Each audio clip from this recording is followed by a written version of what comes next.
of all his activities, you know, as an author, as a newspaper man, as a family man, as a friend of authors and musicians and so on.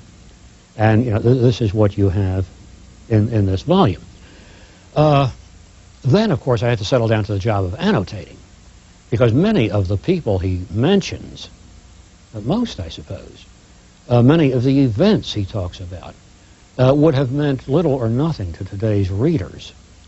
So I had to provide an enormous amount of, well, a relatively enormous amount of annotation at the bottom of every page, explaining who so-and-so was, or what this refers to, that sort of thing.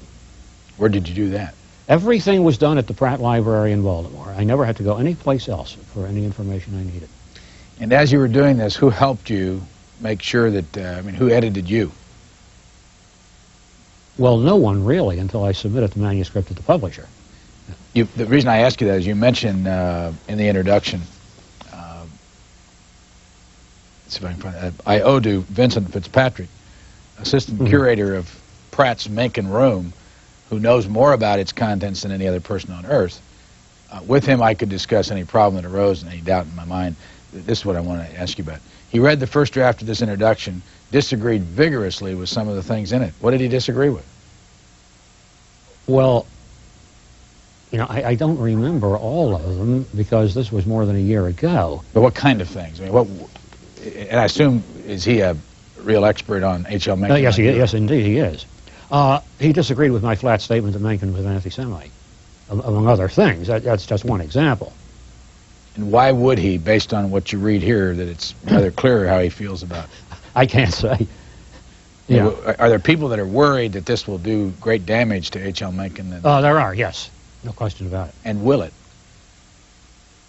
That's pretty hard to say. My own fear, when the book hit the stands and all the hullabaloo started, was that it might permanently damage his reputation.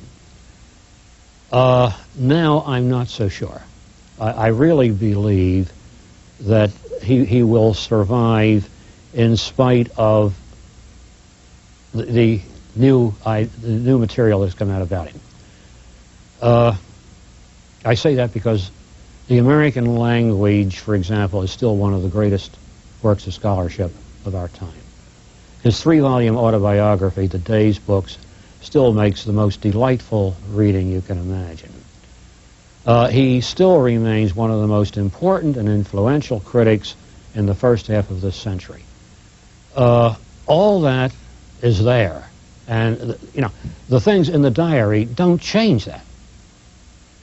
So I don't think that it's going to permanently damage his reputation. Obviously, scholars who write about him from now on, future biographers and critics, are going to have to take what is in there into consideration and deal with it as they see fit.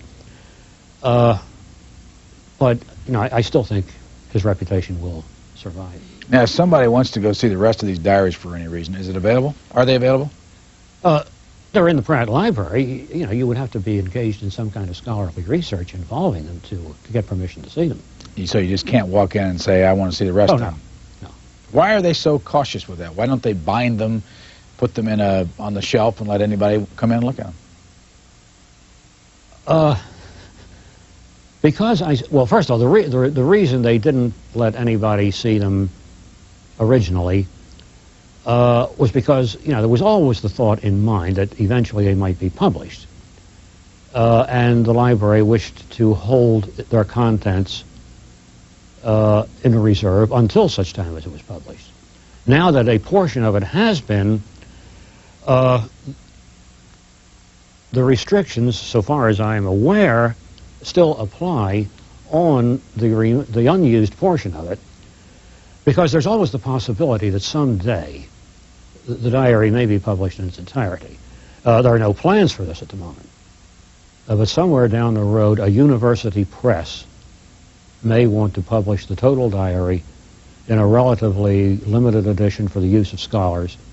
And for that reason, you know, the library is holding on to them.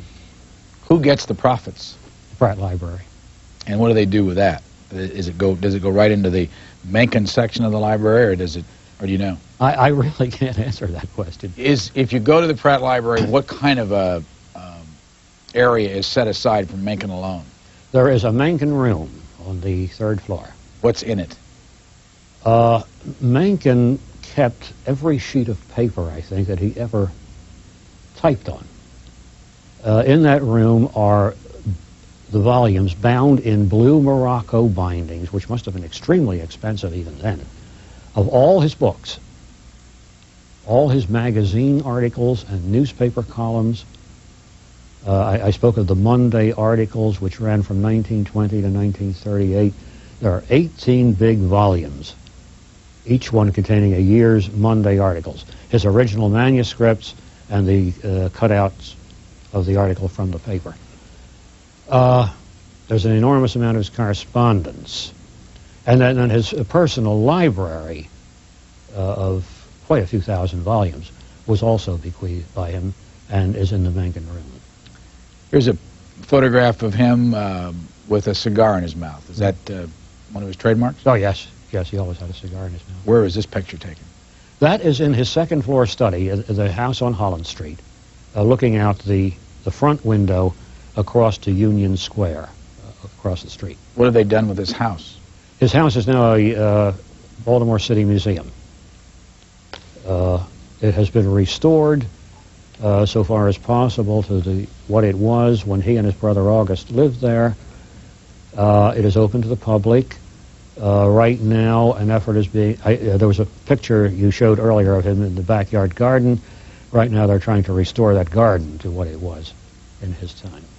When he was a reporter, and what were the years that he actually did reporting for the Baltimore paper? Well, he went to work about 1900 for the Baltimore Morning Herald, which is long since extinct. The Herald folded up, I think, about 1906, and he went to work for the Sun papers and was with them until his stroke in 1948. Would he actually physically go out? I mean, like, for instance, would he come to Washington and talk to presidents and senators and congressmen, or did he just write his opinion? He interviewed many of the important politicians and statesmen of his time, but very early, he shot up so fast in the newspaper business, that he, in a relatively short time, he was in a managerial and supervisory capacity. So he did relatively little newspaper reporting in the course of his life. He would undertake certain assignments. For example, he always covered the national political conventions, the Democratic and Republican conventions. Matter of fact, we have a photograph yes. here from the National Republican Convention. Yeah. Mm-hmm. In this, how many entries are there in the diary here that you've done? How many entries? Different days that he writes about. Oh, I really have no idea what the number of entries are. What about your favorites? Oh, I have some favorites, of course. One is the long and very beautiful entry on May the 31st, 1940, the 5th anniversary of his wife's death. Between the time that she died and that entry, there is no mention of the fact in the diary at all. You wouldn't even know that she had died. In fact, you wouldn't know he'd been married. And then on May the 31st, 1940, he writes this beautiful and very long entry about their life together, about how much she meant to him, about their travels together, and so on. That would certainly be one of my favorites. There's one about a trip that he and a friend of his, Joseph Hergesheimer, a novelist of the period, made through the Pennsylvania Dutch country, which is very interesting. And of course, he in New York, he met for lunch or dinner novelists like Theodore Dreiser, poets like Edgar Lee Masters. His accounts of, having a meal with them and what they talked about are fascinating. Who did he like the most in people? Who? Yeah. What kind of people did he like? He writes a lot about people he didn't like. Yeah. You know, I don't know if you can generalize and say, you know, what kind of person he liked. He was obviously drawn to writers. Or who were his closest friends? Writers, journalists, and musicians, and doctors. His attitude toward black people was a curious mingling of total egalitarianism on the one hand and patronizing superiority on the other. Mm-hmm. You say that things just didn't make sense, that he had people that worked for him that he was tremendously kind to. That's right. What did you conclude? Tell us more about that.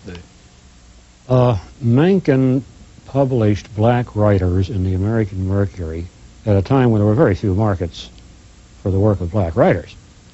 He encouraged his publisher, Alfred Knopf, to bring out their books. He played a very important part, an inspirational part, in the Harlem Renaissance of the 1920s. He knew and was on friendly terms with and corresponded with many important black people of that period. And you know, he and his brother had two black women who cooked and cleaned for them, and obviously he was very fond of them, took the most complete care of them. He paid their medical bills if they got sick. Here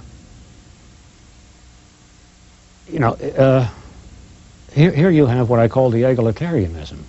But at the same time, there's no question that he thought that black people were inferior to white. And speaking of these two black women who worked for him, he speaks of their belonging to the Afro-American race and bearing many of its psychological stigmata. And you quote him as saying here in the introduction, it is impossible, he held, to talk, this is quoting, to talk about anything resembling discretion or judgment in a colored woman. They are all essentially childlike, and even hard experience does not teach them anything. Mm-hmm. Now, are you going to ask me to explain the paradox here? Not necessarily. I mean, you want to go right ahead. No, I can't. You know, he was a complex and contradictory person. Guess what I really wanted to ask you was, do you expect journalists now, in the world we live in today, to be able to sort through all this and, in the end, accept him and still revere him as one of the great journalists of all time? You know, I myself, in spite of the fact that I have been a Mencken buff all my life and admire him and enjoy him tremendously, you know, I would not say that I revere him. And I wouldn't expect anybody else to revere him. But, you know, I would expect somebody else, and especially journalists, to respect him for his tremendous abilities as a journalist and writer. Do you think that a lot of journalists who would use his name all the time as being one of their idols as a writer really knew the story here that you tell in this book through that? No, they did not. What's that say about journalists and their ability to investigate? Anything?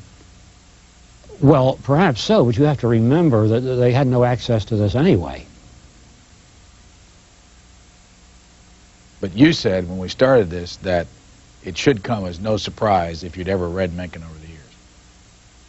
Yes, that's right. There are, you know, indications of anti-Semitism and of his feelings about black people scattered here and there in his published writings.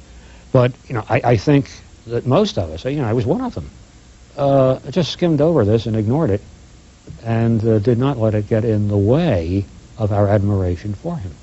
Have you done much talking about this book? Have you traveled much with it, or is this thing just taken off on its own?